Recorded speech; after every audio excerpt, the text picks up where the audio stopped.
Hello friends, welcome to GKC Pathshala. आज के session में करने वाले हैं एडिटोरिया का प्रैक्टिस सेट 32 करने वाले हैं, जो कि सभी एग्ज़ाम्स के लिए बहुत ही महत्वपूर्ण होता है। तो सेशन को पूरा देखेगा और इसका पीडीएफ मैं अपने टेलीग्राम चैनल जीकेसी पाठशाला पे अपलोड कर देता हूँ, वहाँ से आप इसे डाउनलोड कर सकते हैं। तो चलिए सेशन को शुरू करते हैं और देखते हैं आज का पहला क्वेश्चन क्या है। क्वेश्चन नंबर 1 दिया गया है किस अधिनियम के अंतर्गत केंद्रीय बजट को राज्य बजट से अलग किया गया था। बताना है कि किस अधिनियम के अंतर्गत केंद्रीय बजट को राज्य बजट से अलग किया गया था। तो इसका आंसर हो जाएगा ऑप्शन नंबर सी हो जाएगा, भारत शासन अधिनियम 1919 के तहत जो है केंद्रीय बजट को राज्य बजट से अलग किया गया था। ठीक है, और भारत शासन अधिनियम 1919 को मॉन्टेग्यू चेम्सफोर्ड सुधार अधिनियम भी कहते हैं। बात करते हैं भारत परिषद अधिनियम 1892 का। ठीक है, तो भारत परिषद अधिनियम 1892 के तहत जो है पहली बार बजट पर बहस करने और प्रश्न पूछने का अधिकार दिया गया था। ठीक है, चलिए क्वेश्चन नंबर 2 देखते हैं। क्वेश्चन नंबर 2 दिया गया, भारतीय संविधान में तदर्थ न्यायाधीशों की नियुक्ति का प्रावधान है। बताना कि भारतीय संविधान में तदर्थ न्यायाधीशों की नियुक्ति किस में है। तो 2 का सही आंसर हो जाएगा ऑप्शन नंबर 1 हो जाएगा, सर्वोच्च न्यायालय में दिया गया है। ठीक है, और ये जो है किस अनुच्छेद के अंतर्गत आता है, तो ये अनुच्छेद 127 में है। क्वेश्चन 3 है, संविधान के किस अनुच्छेद के तहत संसद द्वारा किसी राज्य को अनुदान उपलब्ध कराया जाता है। बताना कि संविधान के किस अनुच्छेद के तहत संसद द्वारा किसी राज्य को अनुदान उपलब्ध कराया जाता है। ठीक है, तो बताना है इसका सही आंसर क्या हो जाएगा। तो 3 का सही आंसर हो जाएगा ऑप्शन नंबर बी हो जाएगा, अनुच्छेद 275 के तहत जो क्या है, इसके तहत जो है राज्य को अनुदान उपलब्ध कराया जाता है। ठीक है, बात करते हैं अनुच्छेद 280 का, तो इसके तहत जो है वित्त आयोग के गठन का प्रावधान दिया गया है। क्वेश्चन 4 देखते हैं, कह रहा है कि निम्न में से कौन सा संविधान संशोधन अधिनियम वस्तु एवं सेवा कर से संबंधित है। बताना कि कौन सा संविधान संशोधन अधिनियम वस्तु एवं सेवा कर से संबंधित है। तो 4 का सही आंसर हो जाएगा ऑप्शन नंबर डी हो जाएगा, 101वां संविधान संशोधन अधिनियम 2016 जो क्या है यह वस्तु एवं सेवा कर से संबंधित है। बात करते हैं 100वां संविधान संशोधन अधिनियम 2015 के, तो इसके तहत जो है भारत और बांग्लादेश के बीच भूमि सीमा समझौता से संबंधित दिया गया है। ठीक है, चलिए क्वेश्चन नंबर 5 देखते हैं। क्वेश्चन नंबर 5 दिया गया है, लोकसभा का कार्यकाल अब तक कितनी बार 6 वर्ष तक बढ़ाया गया है। बताना कि लोकसभा का कार्यकाल अब तक कितनी बार 6 वर्ष तक बढ़ाया गया है। तो इसका आंसर हो जाएगा ऑप्शन नंबर 1 हो जाएगा, 1 बार बढ़ाया गया। ठीक है, और ये कब बढ़ाया गया, तो यह 1975 में घोषित आपातकाल के दौरान 5वीं लोकसभा का कार्यकाल 2 बार में 1-1 वर्ष करके कुल 6 वर्ष के लिए बढ़ाया गया था। ठीक है, चलिए क्वेश्चन नंबर 6 देखते हैं। कह रहा है कि राज्यसभा का विशिष्ट क्षेत्राधिकार होता है। बताना कि राज्यसभा का विशिष्ट क्षेत्राधिकार क्या होता है। तो 6 का सही आंसर हो जाएगा ऑप्शन नंबर डी हो जाएगा, राज्य सूची के किसी विषय पर संसद को कानून बनाने के लिए प्राधिकृत करने में यह क्या होता है, क्षेत्राधिकार होता है। ठीक है, क्वेश्चन 7 है, भारत में न्यायिक सक्रियता संबंधित है। तो बताना कि न्यायिक सक्रियता जो है किससे संबंधित है, तो यह है जनहित याचिका से संबंधित है। ठीक है, और जनहित याचिका की शुरुआत 1980 के दशक में जस्टिस P.N. भगवती और जस्टिस P.R. कृष्ण अय्यर के संबंध में हुआ था। ठीक है, क्वेश्चन 8 है, संविधान के अंतर्गत जन स्वास्थ्य एवं स्वच्छता किस सूची के अंतर्गत आता है? बताना कि संविधान के अंतर्गत जन स्वास्थ्य एवं स्वच्छता किस सूची के अंतर्गत आते हैं? तो 8 का सही आंसर हो जाएगा ऑप्शन नंबर बी हो जाएगा, राज्य सूची के अंतर्गत आते हैं। क्वेश्चन 9 दिया गया है, कह रहा कि भारत के महान्यायवादी के संबंध में निम्न में से कौन सा कथन सत्य है? बताना कि भारत के महान्यायवादी के संबंध में निम्न में से कौन सा कथन सत्य है? इसका कथन पहला दिया गया है, इसकी नियुक्ति राष्ट्रपति द्वारा की जाती है, तो यह कथन सत्य दिया गया है। दूसरा दिया गया, यह भारत का सर्वोच्च विधि अधिकारी होता है, तो यह भी सही दिया गया। तीसरा है, इसे भारत के सभी न्यायालय में सुनवाई का अधिकार प्राप्त है, तो यह भी कथन सही दिया गया। ठीक है, यानी कि इनमें से सभी कथन क्या है, सही दिया गया, इसलिए 9 का आंसर हो जाएगा ऑप्शन नंबर डी हो जाएगा, सभी सत्य है। क्वेश्चन 10 है, जलांगी नदी किस नदी की प्रमुख सहायक नदी है? तो आंसर हो जाएगा ऑप्शन नंबर ए हो जाएगा, हुगली नदी जो है जलांगी नदी की प्रमुख सहायक नदी है। ठीक है, और ये हुगली नदी जो है ये वेस्ट बंगाल में स्थित है। बात करते हैं पेन्नार नदी, तो पेन्नार नदी जो है यह कर्नाटका और आंध्र प्रदेश के बीच स्थित है। वगई जो है यह तमिलनाडु में है। परियार जो है यह केरला में है। ठीक है, चलिए क्वेश्चन नंबर 11 देखते हैं, अंतर्राष्ट्रीय तिथि रेखा निम्नलिखित में से किससे गुजरती है? बताना कि अंतर्राष्ट्रीय तिथि रेखा निम्नलिखित में से किससे होकर गुजरती है? तो 11 का सही आंसर हो जाएगा ऑप्शन नंबर डी हो जाएगा, इनमें से सभी, यानी कि आर्कटिक सागर और चुक्की सागर, बेरिंग स्ट्रेट, यानी कि ये तीनों से होकर जो क्या है अंतर्राष्ट्रीय तिथि रेखा गुजरती है। ठीक है, क्वेश्चन 12 देखते हैं। क्वेश्चन 12 दिया गया है, विश्व का सबसे अधिक सक्रिय ज्वालामुखी कौन सी है? बताना कि विश्व का सबसे अधिक सक्रिय ज्वालामुखी कौन सी है? तो इसका आंसर हो जाएगा ऑप्शन नंबर डी हो जाएगा कि किलायु जो है, किलायु ज्वालामुखी जो है यह विश्व का सबसे अधिक सक्रिय ज्वालामुखी है। ठीक है, और यह जो है अमेरिका में स्थित है। क्वेश्चन 13 है, निम्नलिखित सूचियों का मिलान कीजिए। कह रहा है कि निम्नलिखित सूची का मिलान करना। ठीक है, सूची 1 में दिया गया झरने, दूसरे तरफ दिया गया संबंधित देश। ठीक है, तो बताना है कि तुगेला झरना जो है, तुगेला झरना किस देश में स्थित है? तो तुगेला झरना जो है यह दक्षिण अफ्रीका में स्थित है। दूसरा दिया गया है युम्बिला झरना जो है, युम्बिला झरना जो है ये कहाँ है? तो ये है पेरू में है। ब्राउन फॉल्स कहाँ है? तो ब्राउन फॉल्स जो है यह न्यूजीलैंड में है। हैरिसन वैसिन फॉल्स जो है संयुक्त राज्य अमेरिका में है। ठीक है, तो इसका सही आंसर हो जाएगा ऑप्शन नंबर 1 हो जाएगा, सही आंसर हो जाएगा। क्वेश्चन 14 है, बौना ग्रह श्रेयस किसके मध्य स्थित है? बताना कि बौना ग्रह श्रेयस किसके मध्य स्थित है? तो 14 का सही आंसर हो जाएगा ऑप्शन नंबर डी हो जाएगा, बृहस्पति और मंगल के बीच स्थित है। क्वेश्चन 15 है, दक्षिणी गोलार्ध में समताप रेखाओं के कम टेढ़ी मेढ़ी होने का प्रमुख कारण क्या है?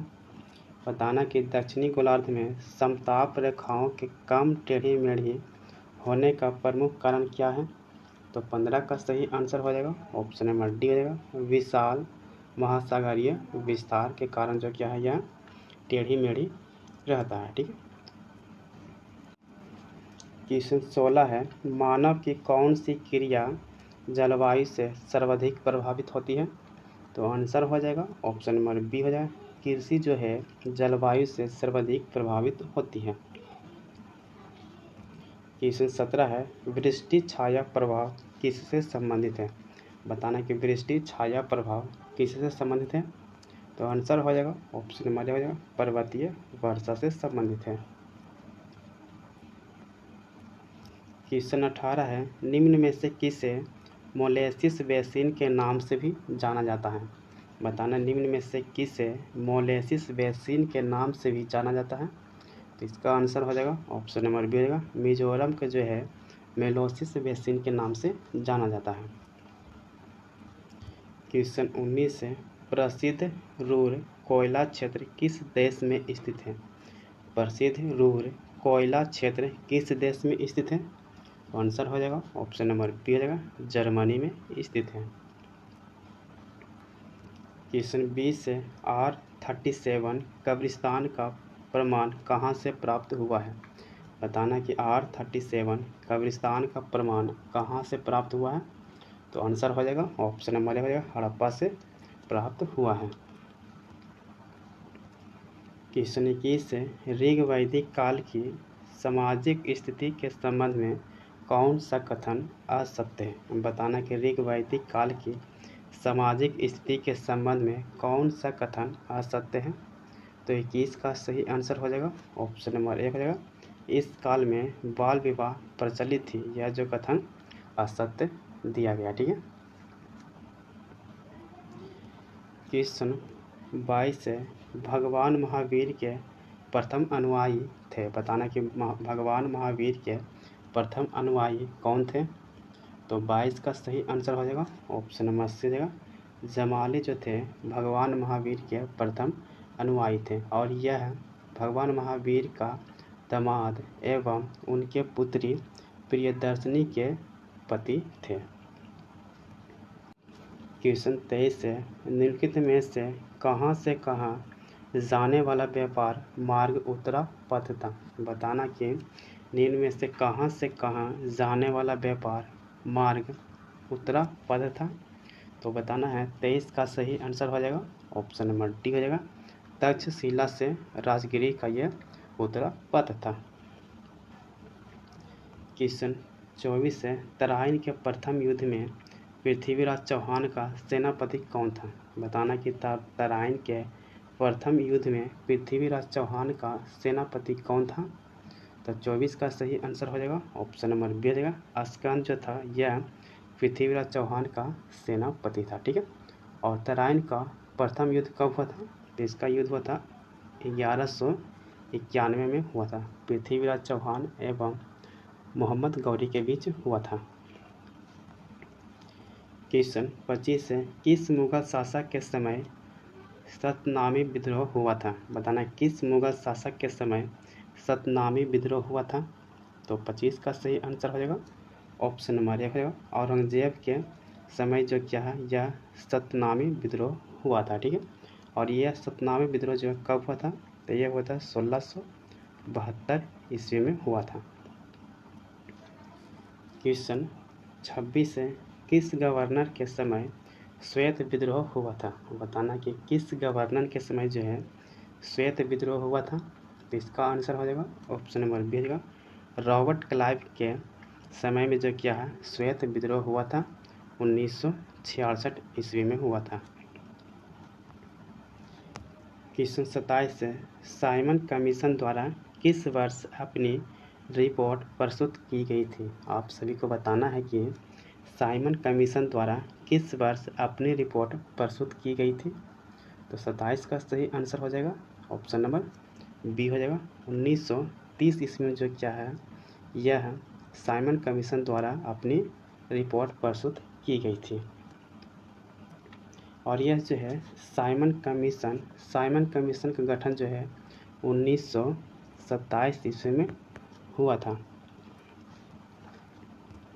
क्वेश्चन 28 से, अखिल भारतीय किसान सभा के प्रथम सत्र की अध्यक्षता किसने की थी? बताना कि अखिल भारतीय किसान सभा के प्रथम सत्र की अध्यक्षता किसने की थी? तो इसका आंसर हो जाएगा ऑप्शन नंबर बी हो जाएगा, स्वामी सहजानंद के द्वारा जो क्या है अखिल भारतीय किसान सभा का अध्यक्षता की गई थी। क्वेश्चन 29 से, निम्न में से कौन एक सदिश राशि का उदाहरण है? बताना कि कौन जो है एक सदिश राशि का उदाहरण है? तो इसका आंसर हो जाएगा ऑप्शन नंबर डी हो जाएगा, वेग जो क्या है एक सदिश राशि है। क्वेश्चन 30 है, तार का प्रतिरोध किसके व्युत्क्रम अनुपात में होता है। बताना कि तार का प्रतिरोध किसके व्युत्क्रम अनुपात में होता है।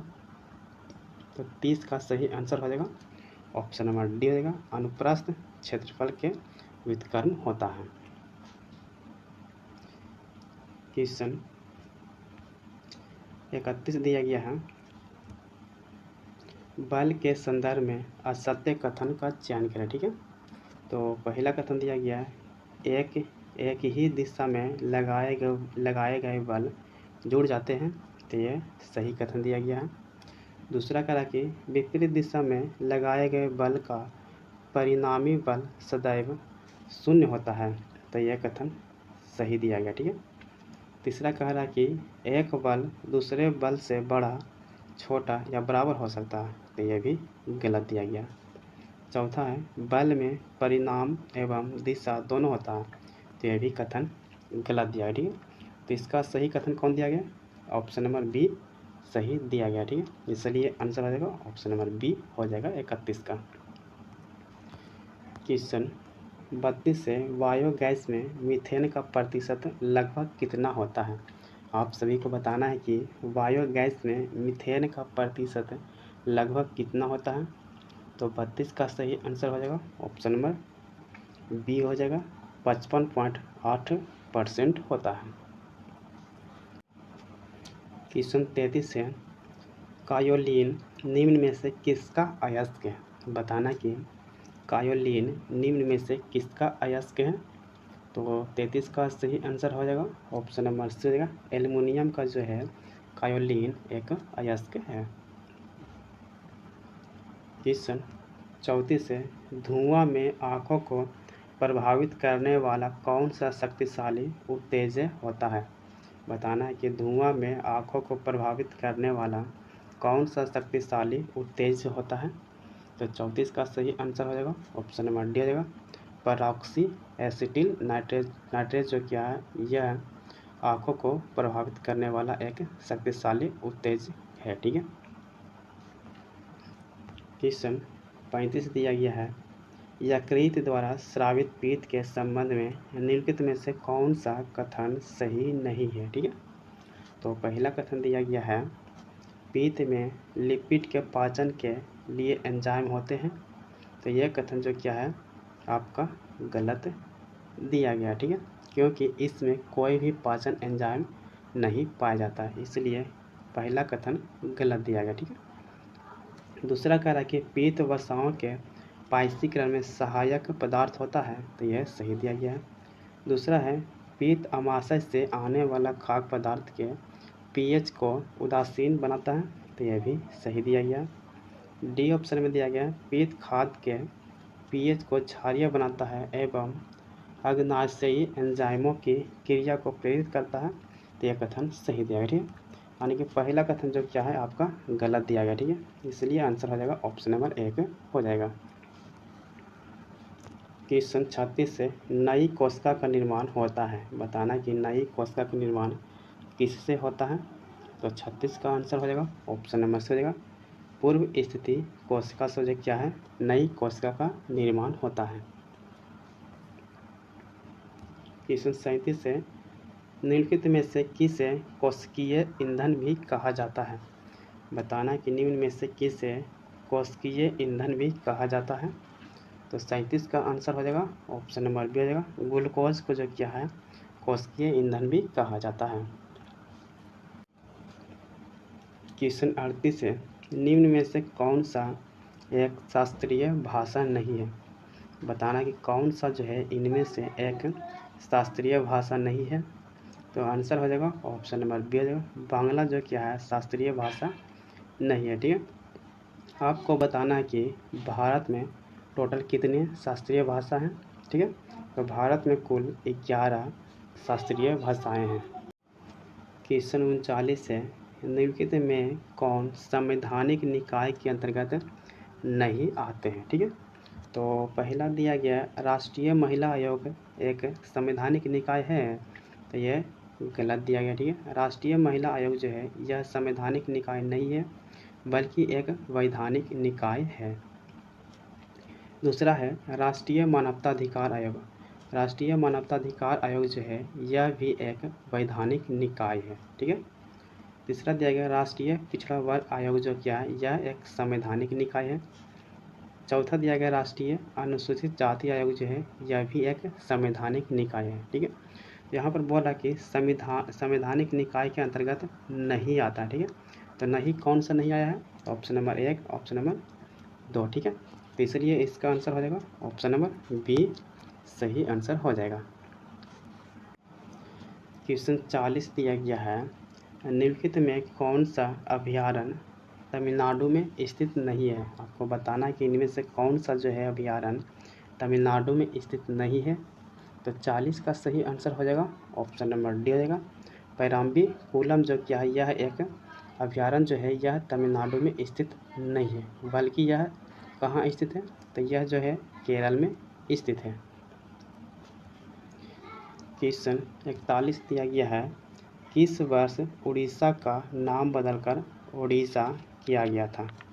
बताना है कि किस वर्ष उड़ीसा का नाम बदलकर ओडिशा किया गया था। तो 41 का सही आंसर हो जाएगा ऑप्शन नंबर डी हो जाएगा। 2011 में जो है ओडिशा का नाम बदलकर ओडिशा किया गया था।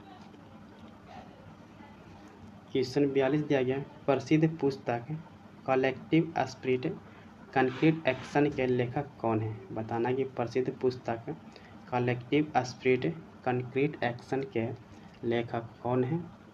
तो 42 का सही आंसर हो जाएगा ऑप्शन नंबर सी हो जाएगा, शशि शेखर वेम्पति जो क्या है यह कलेक्टिव स्पिरिट कंक्रीट एक्शन पुस्तक के लेखक हैं। क्वेश्चन 43 से महाकाली संधि या पंचेश्वर बांध समझौता किन दो देशों के संबंधित है। बताना कि महाकाली संधि या पंचेश्वर बांध समझौता किन दो देशों से संबंधित है। तो 43 का सही आंसर हो जाएगा ऑप्शन नंबर 1 रहेगा, भारत और नेपाल के बीच यह समझौता संबंधित है, ठीक है। और यह जो है इसकी समझौता वर्ष 1996 में हुआ था, ठीक है। क्वेश्चन 44 है, भारत में पहली पशुधन गणना किस वर्ष के दौरान की गई थी। तो इसका आंसर हो जाएगा ऑप्शन नंबर बी हो जाएगा, 1919 से 1920 के दौरान जो है पहली पशुधन गणना की शुरुआत की गई थी, ठीक है। क्वेश्चन 45 है, विश्व मौखिक स्वास्थ्य दिवस वर्ल्ड ओरल हेल्थ डे कब मनाया जाता है। बताना है कि विश्व मौखिक स्वास्थ्य दिवस कब मनाया जाता है। तो 45 का सही आंसर हो जाएगा ऑप्शन नंबर 1 हो जाएगा, 20 मार्च को जो क्या है वर्ल्ड ओरल हेल्थ डे मनाया जाता है। क्वेश्चन 46 दिया गया, विश्व प्रसिद्ध पुस्तक मथानिया मिर्च किस राज्य से संबंधित है। बताना कि विश्व प्रसिद्ध मथानिया मिर्च किस राज्य से संबंधित है। तो 46 का सही आंसर हो जाएगा ऑप्शन नंबर सी हो जाएगा, राजस्थान से संबंधित है। क्वेश्चन 47 से ऑपरेशन पोलो के द्वारा किस राज्य का विलय किया गया था। बताना कि ऑपरेशन पोलो के द्वारा किस राज्य का विलय किया गया था। तो 47 का आंसर हो जाएगा ऑप्शन नंबर सी हो जाएगा, हैदराबाद को जो क्या है ऑपरेशन पोलो के द्वारा विलय किया गया था, ठीक है। और यह कब किया गया था, तो यह किया गया था सितंबर 1948 को किया गया था। क्वेश्चन 48 दिया गया है, निम्नलिखित में से कौन सा कानून भोपाल गैस त्रासदी के तुरंत बाद लागू किया गया था। बताना कि निम्न में से कौन सा कानून भोपाल गैस त्रासदी के तुरंत बाद किया गया था। तो इसका आंसर हो जाएगा ऑप्शन नंबर सी हो जाएगा, पर्यावरण संरक्षण अधिनियम 1986 के बाद लागू किया गया था, ठीक है। क्वेश्चन 49 है, पारिस्थितिकी के संदर्भ में समुदाय शब्द का सर्वश्रेष्ठ वर्णन किया जाता है। बताना कि पारिस्थितिकी के संदर्भ में समुदाय शब्द का सर्वश्रेष्ठ वर्णन जो है किसमें किया जाता है। तो इसका आंसर हो जाएगा ऑप्शन नंबर सी हो जाएगा, एक दिए गए क्षेत्र में रहने वाले सजीवों की समष्टियों की कुल योग के रूप में किया जाता है। क्वेश्चन 50 दिया गया है, 1955 में हुए बंडुंग सम्मेलन में 29 देशों ने प्रतिनिधित्व किया था। बताना है कि 1955 में हुए बांडुग सम्मेलन यानी कि इंडोनेशिया में जो हुआ था, इसमें 29 देशों ने प्रतिनिधित्व किया था। तो बताना यह जो है कहाँ हुआ था, तो 50 का सही आंसर हो जाएगा, ऑप्शन नंबर सी हो जाएगा, एशिया व अफ्रीका से हुआ था। ठीक है, तो यह था टोटल आज का 50 क्वेश्चन। तो वीडियो अच्छा लगा तो वीडियो को लाइक कीजिएगा, चैनल को सब्सक्राइब कीजिएगा। मिलते हैं नेक्स्ट प्रैक्टिस सेट में।